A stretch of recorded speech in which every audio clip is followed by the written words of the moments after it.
Je sentais qu'il y avait de l'amniosité. Et elle écrivait des choses sur notre porte. Qu'est-ce qu'elle Oui, écrivait? mais ça n'a pas commencé comme ça, en fait. Au départ, bon, on n'arrêtait pas de lui dire d'arrêter de faire du bruit, parce qu'elle n'avait pas toute sa tête, cette personne. Et, Une femme de quel âge? Elle avait la quarantaine. La quarantaine.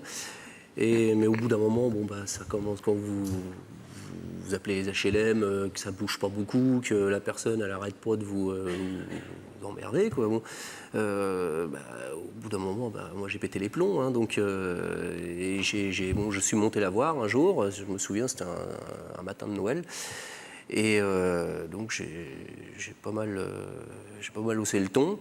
Et depuis ce jour, ça, elle l'a très mal pris. Elle m'a pris, surtout moi, en grippe. Et depuis ce jour, au départ, on a eu du gros sel sur notre tapis. Le soir de Noël, voilà. Du gros elle sel nous sur a mis votre du tapis. gros Du sel. gros sel sur notre tapis. Elle nous Pourquoi a mis faire Satan En même temps, dessus. Ça veut dire quoi, le gros sel? C'était pour enlever le mal, quand on était le mal. Comme Lucie Hernandez, mais dans les buts du Paris Saint-Germain. Une nuit, notre gamin, il pleurait parce qu'il avait fait un cauchemar. Et comme ces appartements, tous s'entendaient, en pleine nuit, on entend sonner dans l'appartement sans arrêt, sonner. Bon, je vais voir ce qui se passe. Je l'ai vue débouler dans l'escalier, rentrer chez elle en courant. Je ne sais pas pourquoi elle a fait ça, c'est parce qu'il pleurait. Enfin bon. Et puis ça a fini que... Elle a appelé la DAS et que la DAS vous a convoqué. Voilà. Donc la DAS vous convoque et qu'est-ce qu'elle vous dit exactement? Qu'on est accusé de maltraiter notre enfant, quoi, qu'il y a une suspicion de maltraitance. Vous avez tout de suite pensé que c'était la voisine? Oui, Oui. on en est sûr. On a eu des dépliants aussi dans notre boîte aux lettres, hein, gros dégueulasse. Des gens aussi, le voisinage qui nous disait faites attention. C'était dans un immeuble? Oui, dans un immeuble, oui. Après, tout s'enchaîne. Hein. Donc, ils vous voient à part, ils prennent le gamin aussi à part, et puis ils lui posent tout un tas de petites questions. Par exemple Ce qui s'est produit, c'est qu'on était dans une petite salle close aussi, et puis on nous a posé des questions. On nous disait est-ce que vous savez pourquoi vous êtes là? Alors nous on fait non, on ne sait pas. D'ailleurs, on est un peu surpris. Savoir, on si aimerait c'est bien possible. le savoir. Ouais. Et puis il ne faut pas trop ironiser parce que ça leur plaît pas. Ils vous font les gros parce yeux. qu'ils ont quand même une puissance phénoménale, ces gens-là. Hein. On a le moindre mot est noté. La moindre chose est notée. Si vous avez le malheur de fourcher un mot, c'est noté. Par exemple? Ils ont un calepin, ils ont une feuille. Mais qu'est-ce qu'ils ont noté comme mot pendant votre... Tout est noté, on s'aperçoit que tout est noté. Tout ce que vous dites, c'est jugé. J'ai du mal avec mon fils parce alors du mal, ah bon, vous avez du mal? Je lui fais oui, j'ai du mal. C'est pas parce que j'ai du mal à l'élever, c'est que j'ai du mal parce qu'il est difficile. Il est difficile donc. Pourquoi il est difficile? Voilà, pourquoi il est difficile? Qu'est-ce qui se passe? Et puis je lui fais. Quel âge avait-il, lui? Il avait 4 ans. Est-ce qu'on lui a posé des questions à lui aussi? Il était dissipé dans cette salle, donc la puéricultrice l'a pris à part et puis il lui a fait écoute, viens, on va aller en bas à la salle de jeu. Et je me doutais qu'on allait lui poser des questions. Et puis quand on est rentré chez nous, quand on a repris notre voiture, je lui ai fait Mathieu, ça a été. Il m'a fait non maman, la dame elle m'a demandé si j'avais un lit, si je dormais bien dans mon lit, si on me touchait pas le zizi et tout. Je lui ai fait ah bon? Et ça s'arrêtait là.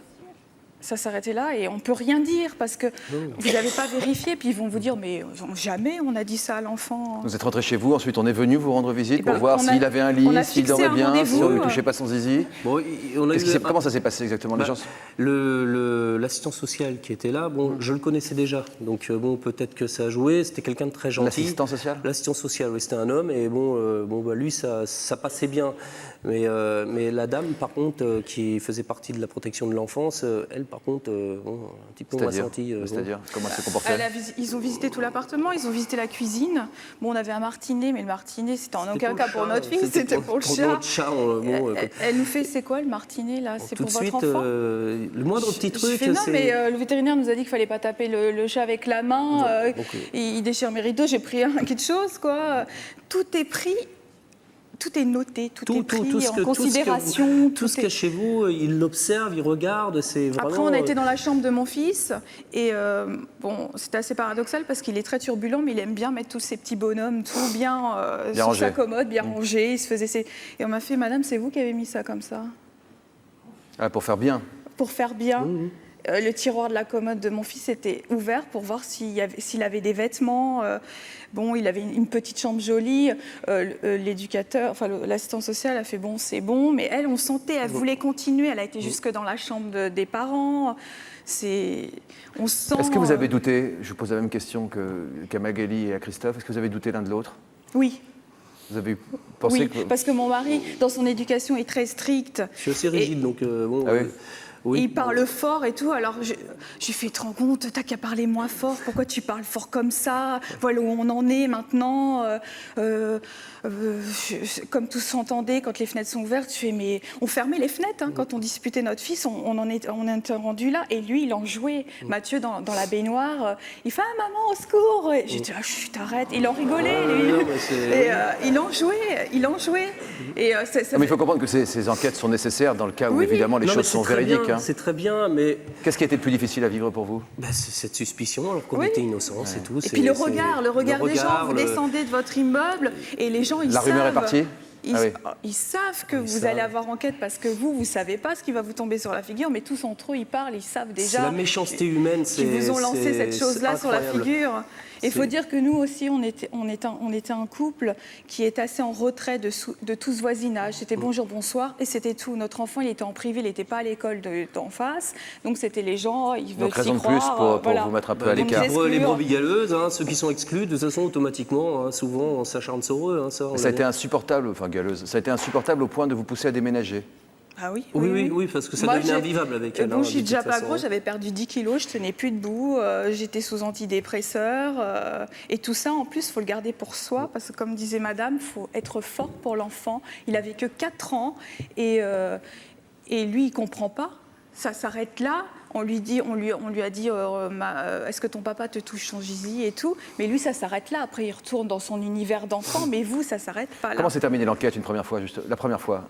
Est-ce qu'on vous a dit bon c'est bon, plus de soupçons? On nous a dit avant que vous déménagiez. On nous a dit bon, il a refermé sa chemise, il nous a fait bon, c'est bon, on arrête là. Et la femme était d'accord avec lui? Oui. La protection de l'enfance? Oui.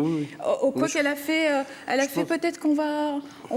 Elle a commencé à nous parler d'éducateur. Si madame n'arrive pas, peut-être qu'on va prendre un éducateur. Alors lui, il a fait vous rigoler, il a 4 ans. C'est pas le premier môme qui crie, qui... Donc l'affaire a été close, mais au revoir, madame. Pas pour vous, puisque vous avez déménagé, vous avez eu un autre enfant, vous avez une petite fille ensuite. Oui. Et il y a quelques mois maintenant, vous avez de nouveau reçu un appel des services sociaux. Pour vous dire quoi? Pour dire qu'il y avait encore une suspicion de maltraitance. Il y a un enfant qui pleure, et oui, ce sont des histoires terribles pour les enfants. Pauvre petit. C'est Antoine. Pour dire qu'il y avait encore une suspicion de maltraitance, et voilà quoi. D'une autre région, donc? Non, c'est les mêmes services. C'est le même service, pas les mêmes personnes, mais bon, c'est le même service. Et là, c'était que sur moi. C'était que sur mon épouse, oui. Il a été dit que je battais ma fille à coups de chaussures, que comme on habitait une maison, que je la faisais dévaler quand j'étais en colère, les escaliers, que je la traitais de petite salope, petite conne. Mais là, vous n'aviez plus de voisins aussi proches parce que vous étiez mais là, on soupçonne fortement de quelqu'un de notre famille. Donc, on soupçonne fortement quelqu'un de notre famille, de très proche. Qui aurait profité de la première... Une vengeance. La première enquête que vous avez subie pour vous désigner coupable. Parce que d'ailleurs, cette enquête, pas grand monde qui savait cette chose-là, parce qu'ils ont un compte-rendu. Quand la personne appelle, ils ont une feuille et puis ils notent tout ce que la personne dit. Et cette personne a dit qu'on était fiché à la DAS, ce qui est strictement faux. Même eux, ils l'ont dit, c'est faux ce que dit cette personne. Vous n'êtes pas fiché à la DAS, déjà bon. Oui. Il s'est réveillé un peu brutalement peut-être. Vous avez été entendu une nouvelle fois pour cette histoire? Oui, on a été entendu. Même question? La même chose. Bon, on peut pas dire ils ont été sympas. Bon, ça va, je veux dire. Ils étaient plus corrects. Ils nous ont pas. Moi, je leur ai dit, j'ai rangé les chambres parce qu'ils mettent assez le bazar. C'était un mercredi qu'ils sont venus. Et j'ai fait, si vous voulez, vous montez à l'étage, vous allez voir les chambres. Ils nous ont fait non, mais on ne monte pas voir les chambres, on vient juste voir les enfants. Je sais pas, la première fois, on nous a fouillé les tiroirs. Alors ils se sont regardés de dire, oui, nous on fonctionne pas comme ça. Qu'il y avait peut-être eu un abus de pouvoir. Un peu de zèle. Voilà. Oui. Donc ça continue comme ça. Et puis. est normal qu'il y ait enquête quand il y a une plainte qui est déposée pour protéger les enfants. Mais il est aussi normal qu'elle s'arrête dès que les parents ont prouvé leur innocence. Oui, mais nous, ils sont restés quand même un mercredi après-midi pendant 2h30, 3h. Mais notre innocence a été prouvée. Je pense que bon, là, il y a encore une. Et là, c'est en cours encore? Oui, c'est encore. On n'a pas reçu le compte rendu encore. Hein. Et là, vous chassez le corbeau, si j'ose dire. Voilà. Oui, bon, on attend le compte rendu et on veut porter plainte. Tous les papiers nécessaires pour saisir le procureur afin qu'il ouvre le dossier pour savoir au 119 quel a été l'appel, quelle personne.